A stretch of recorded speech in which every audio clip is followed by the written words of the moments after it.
ko sa inyo kung paano tayo mag-status sa ating messenger at saka sa messenger ng Instagram. So ngayon pupunta lang tayo ngayon sa ating Instagram messenger or yung DM natin. So ayan, makikita nyo parang may messenger sa taas. I-click nyo lang yan. Ayan. Tapos makikita nyo dun sa profile nyo may plus sign.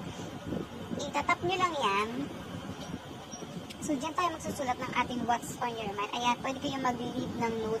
Lahat na mag-open yan at makikita kayo, ay makikita yung message nyo. Kunyari, mag-leave kayo ng message. So, try natin maglagay dito sa ating what's on your mind. Parang nag-i-status lang kayo ng message nyo sa messenger, sa ating Facebook. Ayan, lagay natin yung 2 days na lang, Friday na. Ayan.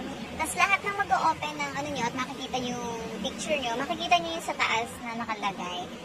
Parang nagli-leave kayo ng note. So, ganyan. O, diba? May bago akong natutunan. Kaya isi-share ko yan sa inyo.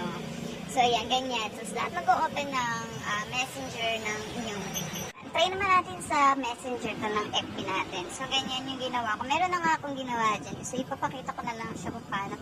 Ganun pa rin. May makikita ko yung plus sign doon. So, yun yung gagamitin natin. So, ayan. Back lang natin. Punta naman tayo sa messenger. Ayan. Makikita nyo yung sa messenger, yung profile nyo. Click nyo lang. Ayan. So, pwede kayong magsulat na dyan.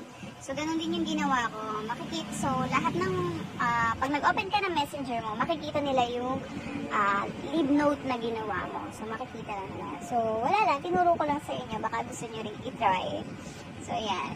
I-update nyo lang. Tapos, yung mga makakita nyan, makikita na namin nag-leave ka ng note. So, yun lang. Try nyo na. Yun lang. And thank you for watching.